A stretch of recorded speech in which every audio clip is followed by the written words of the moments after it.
Namaste and welcome, beloved mighty companions. We're about 1 minute early starting here. So we're kind of just going to ease into this a little to let others come in and join if they'd like. Although it's a Saturday, so although every day is a Jesus holiday, when we join in the light of divine being, that's really what we're coming to. Permanent holiday from the idea that we thought we had of ourselves. And I think I'll start here by addressing Teresa's question. So just as a reminder that the iMessage group, we started a little early, Sarah, so we're just, we hit the button just a little early, but just about, oh, now it's 7. So yeah, welcome to Joining in Light.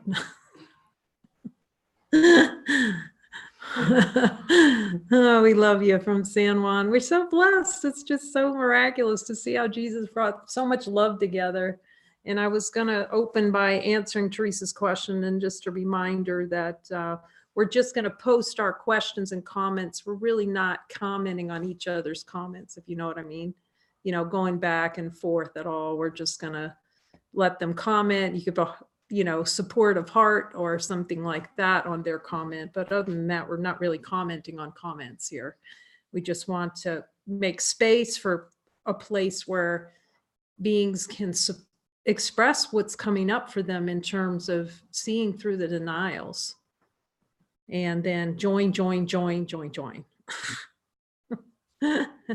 So to see what's true together. So she says, do I have to be concerned every time I read through the lessons or A and C or join or listen to the light recordings that I can't? Well, see, this is the whole point. Jesus is trying to help us forget everything. So it can be better because sometimes we'll get involved in all the metaphysics of it and think we actually know something. The ego will grab hold of metaphysics. Ego loves getting hold of metaphysics. So it may seem to forget it. It may seem, Teresa, I'm just addressing your question here, which is helpful on the forum. It may seem, but there's only one thing we need to remember, and that's to say, are we light or not? That's a kick. This is really simple what Jesus is offering. Is the light here? So it's down to just a couple of things. One, light. I'm not happy, so I'm pretending not to be light, the denial, and ask for a miracle. So if we just remember those 3 things, and of course to ask Jesus, the light, for help, okay, that's 4. That's all that needs, there's nothing else needs to be known. We can ask the light, is anything else we need to know other than honesty of God and ask for a miracle? So reading the course text can be really, but once we know the honing in, as I mentioned, you know, these texts would be coming in and beings would send me, they can all be helpful. Anything that we look at can be helpful because every single thought arising in consciousness, where does it come from? It can't leave source. So all you do is follow one single thought back and it'll go back to love. Just try it sometime. Just follow. Where's this thought coming from? Where does it, just follow it? Where does that come from? It comes out of nothing and returns to nothing. We make it something. So anyway, need we be concerned? No. Just ask the light. That's all. That's the only thing we need to do is ask. We don't need a, do we need a book to know what the light is? Now, there is some truth that our denials of divinity don't want to remember some of the things that are said. But the great news is we can just go to the light and say, is it helpful for me to look this up in the book? And the light may say no. Light might say, be with me now. Just drop every idea that you have about who you think you are. Ta-da, done. As we talked about, as Muji says, you're carrying around a dead fish. Put the dead fish down. That's basically. Put the dead fish down, walk away. As Jesus says, what's the only thing you could do with the desert? Leave it. That's what he's saying. Just leave it. So if we remember to leave or join, there's not that much we need to remember. Because it's all boiling down in the distillation is to that. We were thinking about making a little teeny tiny booklet with about 4 pages. Page 1, are you the light? Just really little, like this big. Answer, yes. Turn the page. Am I denying who I am right now? Yes. Turn the page. Do I need a miracle? Yes. Turn the page. Really. Let's keep it simple. Do I need to join? Yes. Ta-da! Done. We just remember those things. That's all we need to know. Our light circle recordings, I can't remember, just heard about anything I've read or heard. Is this part of believing I need to own something? Like how to be what I am? So let's just check in. If you check in with the light, that's the answer. Ta-da. How long does it take to see if the light's here? There it is. How long does it take? What do we have to remember to be light? What does the light remember? Is it remembering a bunch of stuff? Is it running movies in there? What does the light remember? See, the light doesn't need to remember anything. We think that we need to remember something, but the whole point is Jesus is erasing our memory from who we thought we were, the self-concept. So just ask Jesus. This feels ridiculous. It's not ridiculous. It's just the play of consciousness. It's innocence, playing as though these energies, these anxious energies, yes, they're going to rise. And that's why we go, okay, what's underneath this? Okay, I feel energy. But see, it's like a feeling, dun, dun, dun. And then the way consciousness plays now, I'm going to hunt down for a meaning to what that means because I'm feeling anxious. Who's putting the label on that? Where does that come from? So you never question. We're putting a label on everything. What sweat looks like, Kundalini looks like. Who's given that name? Let's find the one that's labeling everything. Is the light going? Look, you're not going to make it unless you have a label for everything. Light's not pen and labels. Takes out its little, I love those little things, you know, just those little color forms. Maybe I'm just giving myself away how old I am, you know. I love those little color forms. They're little rubber, I don't know what that plastic. It was fantastic. And you peel it off and you stick it to things. We're not color forms, you know. We don't need to label everything, really. It would be a lot happier. Just go around without a label for yourself for a day and see how that, well, let's just do that for a week. Maybe a few months, even let that merge into years. No label. Just be like totally label free. That's what he's trying to tell us. I don't know what anything's for. Does the light know what it's anything for? It doesn't have, like, as we talked about earlier, let's look in there and see if the light has a file cabinet.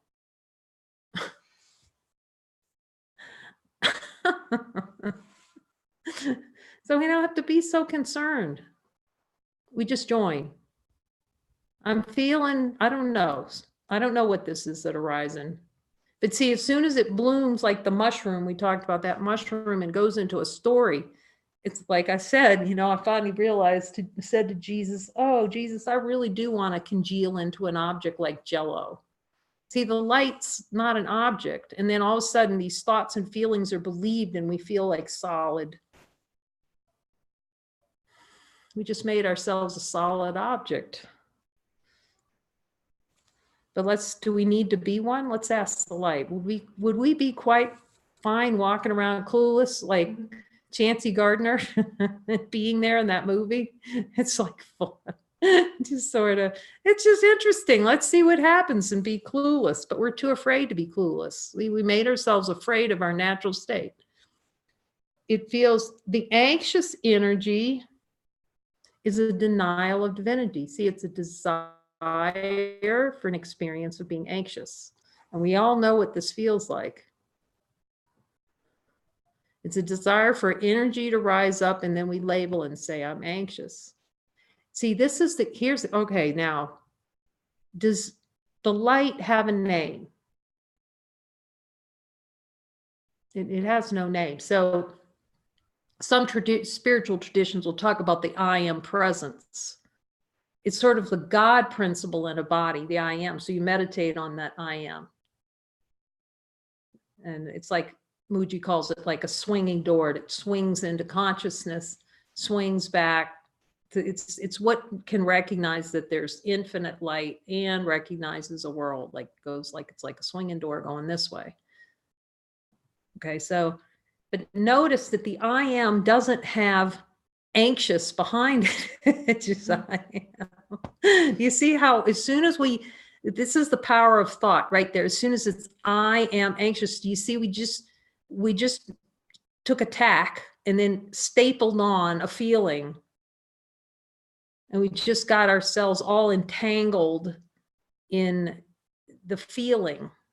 I am. See, we just labeled ourselves. That's how powerful thoughts are. We just labeled ourselves.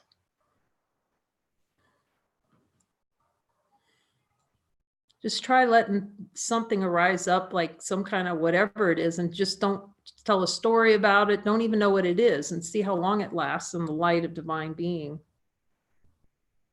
It's like I want to believe that reality will slip through my fingers. Exactly. That's the whole gig of it. Is we want an experience where reality seems to slip through our fingers. We can't, and you'll hear this in the spiritual. That's why we can learn from what's arising from our brothers. And you'll hear beings say, it just seems like it's like exactly that. It slips, it's elusive. It slips through my fingers because that's a desired experience. Let's see the truth. Does the light slip away? Can the light slip away? Does it slip out?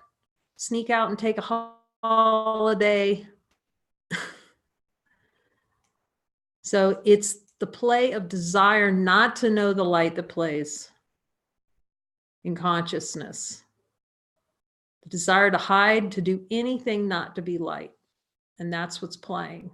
So whenever we're not at peace, we just know it's a play in consciousness, a choice. If we look below the feeling of being anxious, what's under anxiousness?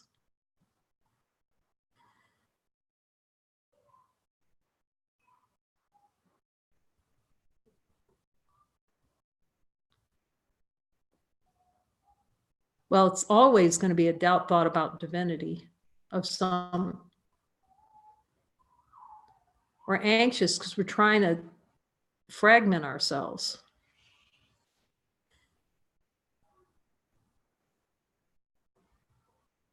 So all we have to do is look, okay, what's below this feeling of anxiousness? Trying to choose two. It's always going to trace it every single time. It's going to go to the desire for the split, for experience split. We're feeling split. So we can start calling these feelings what they are instead of naming them anxiousness, sad. It's like, I'm trying to divide myself up like pizza. Who could get right? I'm trying to fragment myself. That feels like crap. Let me ask Jesus really quickly. That's all. So that's all we have to remember. Ask Jesus, ask the light. So we can set aside, remember Jesus says you put aside this book, you put aside everything. Just put everything aside and just be the light.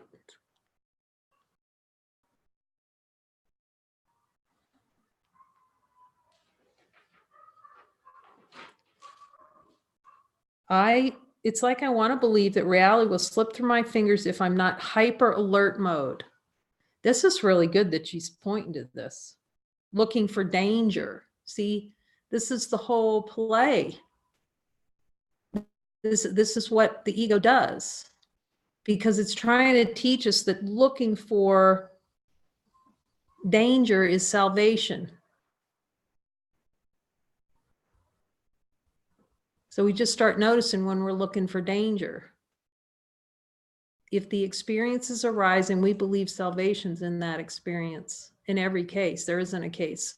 Let's ask the light. Is there a single case where an experience arises where we don't think salvation's in it? Wow.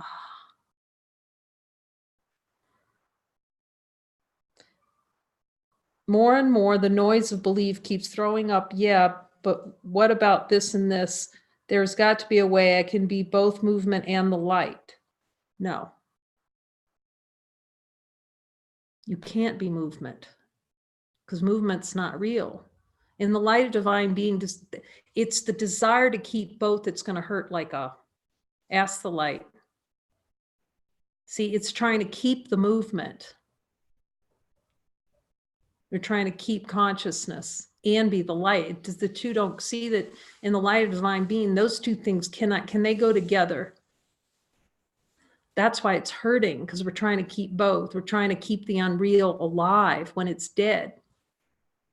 So that will hurt. So that's a good one to point to. Something really, okay, something really desires this split. Exactly. So let's see what knows there's a split happening. See, we're usually being the split, not being, it's not really being, but we're playing the split rather than seeing, going, taking the split back to the source. Going below the feeling of the split. We're usually way up in the emotions and the projection and playing up there, and then coming down and going, what's this trying to hide?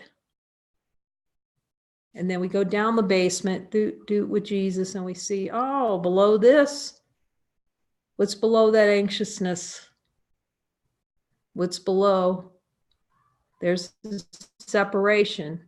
As soon as that separation arises, there's going to be anger to hide it, and fear to hide it, to try to hide. So as soon as we go out like this, it's going to be suffering and hiding in just a big mask. But we sneak below it and go, it's a desired experience. I can get a miracle right in the desire zone. So I don't have to play up here in all the thoughts and the feelings and all that stuff up there. I can just go. And then I think it was Marguerite, a couple of you said this though, when we've joined, it's like, what's under that? What's under that? And you go, well, there's nothing under that. That's all Jesus is trying to show us. There's zip under there. But if memory is lost, wouldn't it be more peaceful? Because does the light know what memory is? See, can we be perfectly happy without memory? See what the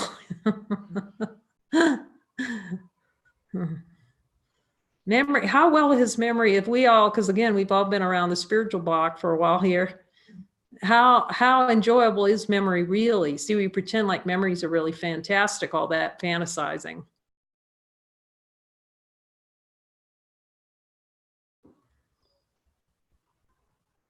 The pleasure and pain. Pleasure actually gets us something, the pleasure in playing in memory.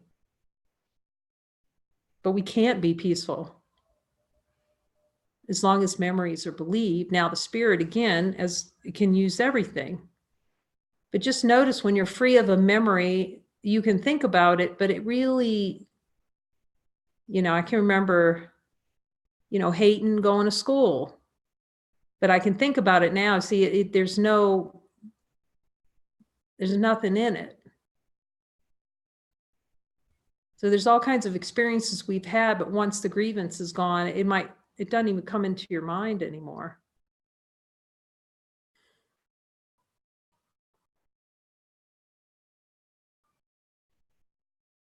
Wouldn't I be more myself than if there's anything at all to remember? Let's ask the light. Without memory, are we more of ourselves? We just are. We're not playing in that field, the debris field of consciousness. There's only anxiousness in asking this when I forget who is asking this question and to whom. So right now I admit the desire to be anxious, the desire to avoid myself. That's honesty of God. That's the point that we all have to get to. I admit, that's what we do here in the morning. I admit that I really, really, really, really, really, really don't want to be the light.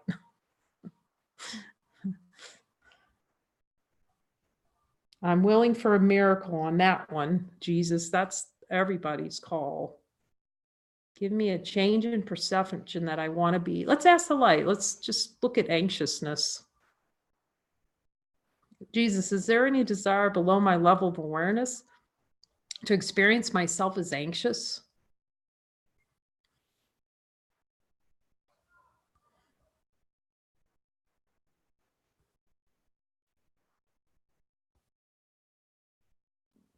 What's underneath anxiousness? How does anxiousness arise? Wanting it. Okay, if I look at the desire of wanting it, what's below wanting it? What's anxiousness trying to hide under there? That desired experience, what's it trying to hide?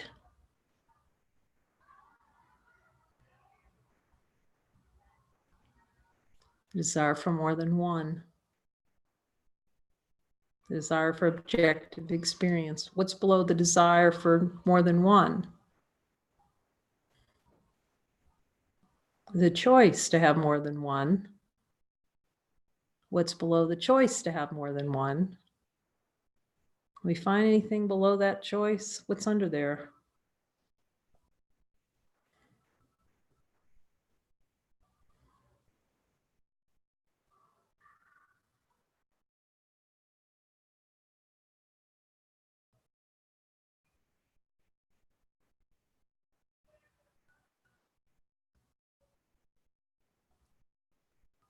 Nothing.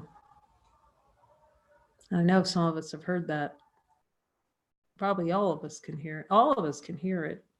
There's nothing under choice. See, there's nothing in that basement. That's their only function, is to go into the basements with Jesus underneath every desire to see nothing's happening. All that's left is totality. It's not really all that's left, but we can use that term. It's just getting underneath the miscreation and seeing, wait a minute, it's a bifurcation, but can it really happen? Can choice actually happen? We're so used to being assuming that choice is happening. Is it happening? Is anything happening in the light of divine being?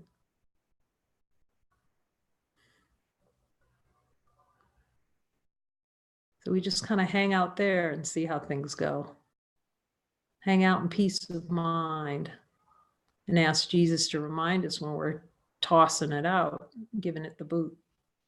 I'm giving perfect peace the boot. Because like this light's okay, but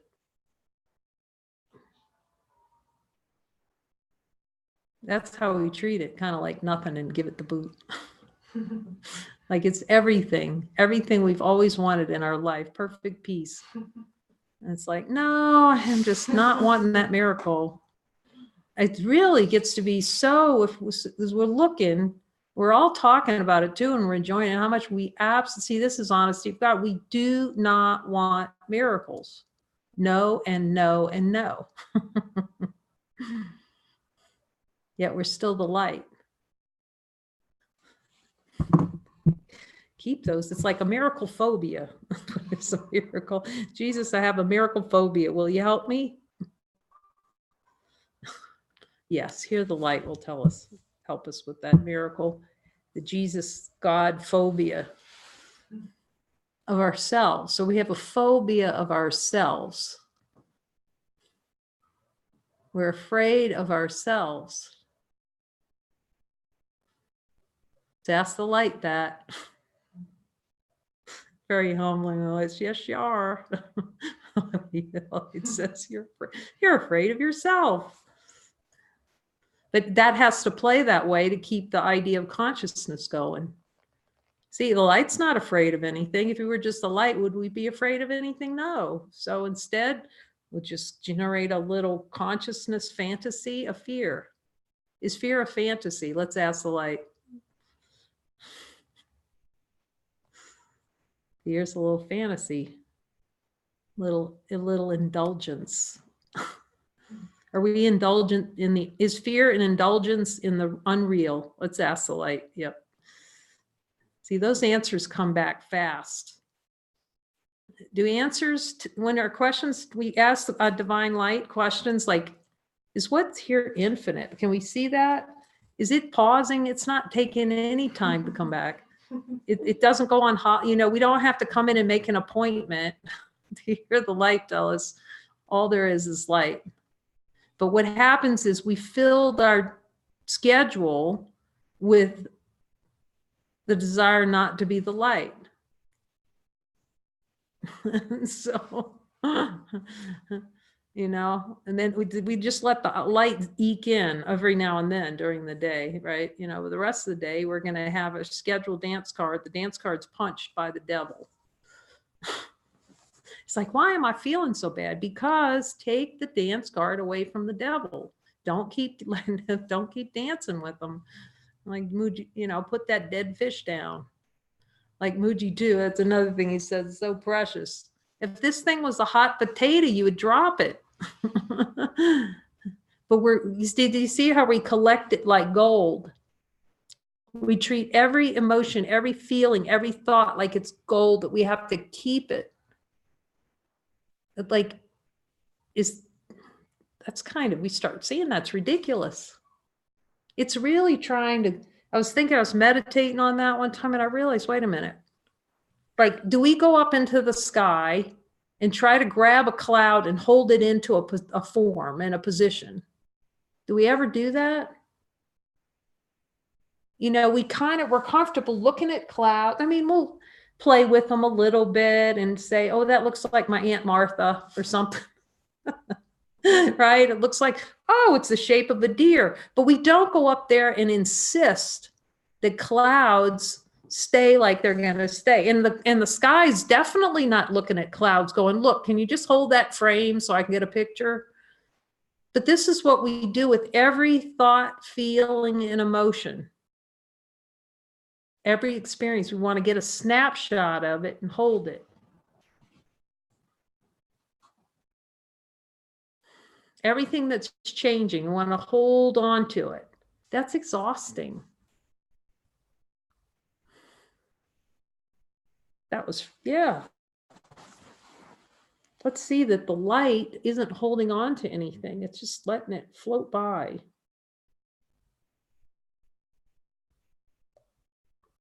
So Teresa, thanks for sending those in for all of us to take a deep look at what we really have to know. Jesus. That's all we need to know. Jesus. Jesus tattoo. Remember that one word and it'll get you out of all kinds of trouble. You believe it is possible to be superior to others. We're back into chapter 20.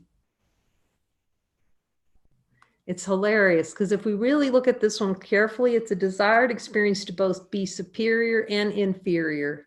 Can you just notice that? Like, we can just notice that play in consciousness. Specialness. Jesus puts it under specialness. But it's pointing to being superior and inferior. You know how that plays when you're little and the kids I certainly played in that field of unworthiness, you know, out on the playground, and all the really smart kids are over in that corner. And here are the two dumb kids over in this corner, and then try to compensate. If I could just be better, because I remember my sister was so good at sports. She got that sports trophy.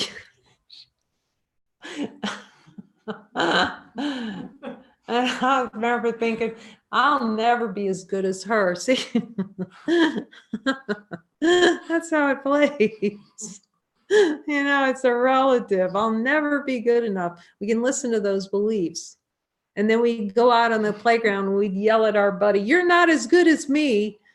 And we think when we grew up, we let go of that. No, all that stuff just went underground. and followed us around everywhere we go, feeling less or more until we forgive the grievance, the desire for the experience.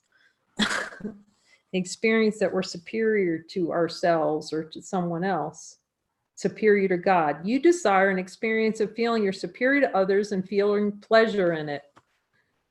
That's helpful too in this looking. Like with anxiety or some kind of feeling like that, or this feeling of being superior, let's just really notice that feeling. Like, think of a time, if you can come up with one, it's come up recently. And just kind of be with it and notice how if you stay with it for a while, you'll start seeing the wanting of it and the liking of it. It's like, oh my gosh. And then we feel guilty about it. See, because you're not supposed to like being superior. But we do. Because we want to be superior to God, which of course, to the light, which is impossible. But that's the way out when you start seeing, I really, like even under anxiety, you can start to get that wanting of it. Like, oh, I really want that. I really do like anxiety. Or I really do like whatever's appearing, because it's all the same. You know, I really like that feeling of being superior, kind of that one up. It was a great joining with Marguerite as she was talking about that. Oh, I can see, I really want to give the one up. You know, we like that one up, but it's so powerful, that seeing, the wanting of it. Instead of pushing it out of awareness, we let that wanting of it come into awareness, go, yeah, I really want to usurp the power of God, even though I know I can't really do it. Thus, you desire an experience of feeling you are superior to others and feeling pleasure in it. Yet, since pain and pleasure are the same, this is also a pain that makes you feel alienated from your brother, your father, and yourself. Self-alienation. Wanting to be superior. And this is hilarious thing about it, right? Notice how this plays out. That's why watching these movies are so good. Wanting to be superior and wanting to be inferior at the same time, like it's a cover over.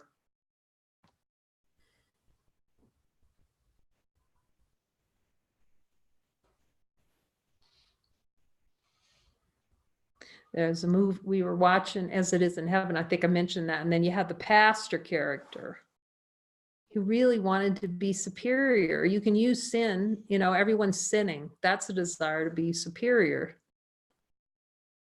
But we're only hurting ourselves, you know, trying to experience hurt by that, because we can't be superior to anyone. The only happiness is seeing that we're the same as everyone. I mean, that's supremely happy, the sameness of everything, that everything's light. That we are the same with a brother. We can ask the light that. Is happiness sameness? Equanimity.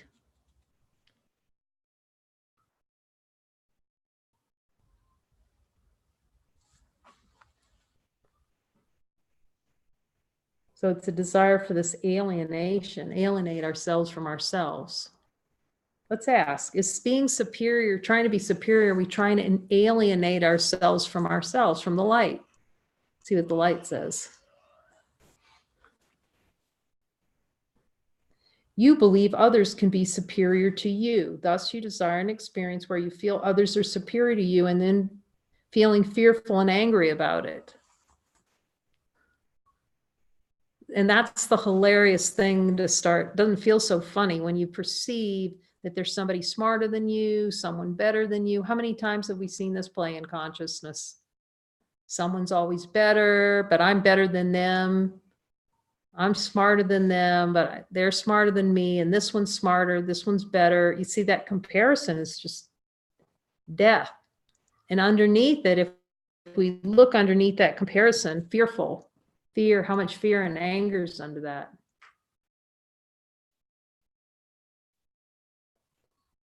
here's the other humbling one. How many times I said, God, he's such an arrogant asshole. The thing about it is, when we say he isn't, since there is no other, who are we saying that about? It's our only belief about ourselves that we're an arrogant asshole, because it can't go anywhere. See, it doesn't go, there's no one to put the label of the arrogant asshole on. It's just our own belief about ourselves. He's a bastard. He's whatever. It's just a reflection of our beliefs about ourselves. That guy is so superior because we feel inferior. See, it has to be relative. And see that the light doesn't see inferior. It doesn't see superior. It just sees everything equal. That's how come it's peaceful.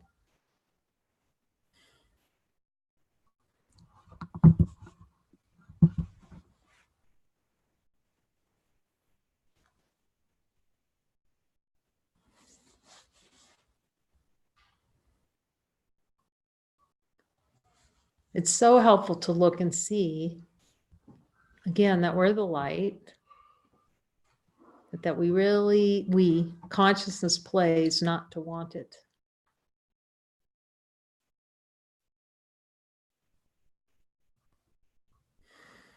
And then we have each other to remind us who we are, and come together in little mini light circles and go, okay, here's what's arising. And just be really straightforward and honest and just say, that's honesty of God. I'm denying myself the kingdom of heaven right now. Let's pray for a miracle. Jesus, is there anything that's risen in conscious today that needs to be forgiven, that I can ask for a miracle for? Or I can see the denial, divinity, where I'm trying to project something.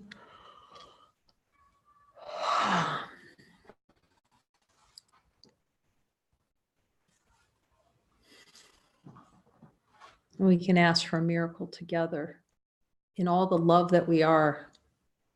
Any kind of feelings or emotions that come up during this, we can just gently place all of it in the light that we share and see how long it lasts. And see if it outlasts the infinite light of being that's here.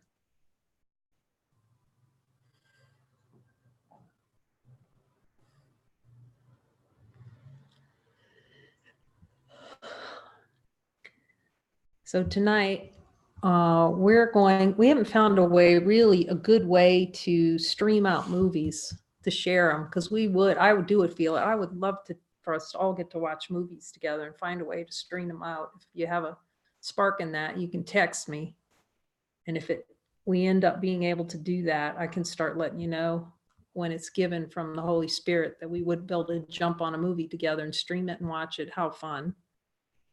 And with Holy Spirit commentary of the ego mechanisms and how to look for denials in the movies, so that we're light trained to look for the denials when they're showing up. Tonight we're going to watch one of my favorite movies that's come up. It's called The Last Mimsy.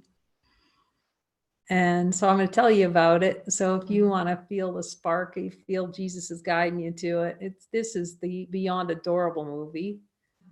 And it's such a good reminder of innocence.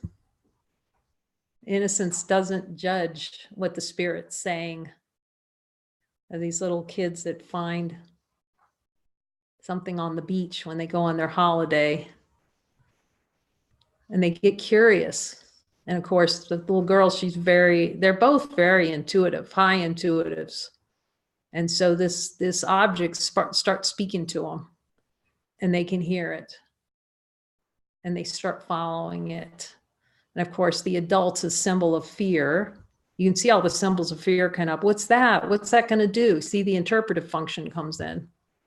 But how innocence stays so true. And then the miracles start showing up by them following. And then they just, in this holy purpose, a brother and sister, they just go into this holy purpose to serve the whole. So we'll be watching that movie tonight. So I'll put that out there, and you can see if your heart called to it, and you can get it on Amazon or however. and enjoy it. In the meantime, I send you much love. We send you love from San Juan Cosola, our beloved brothers and sisters in light. Amen.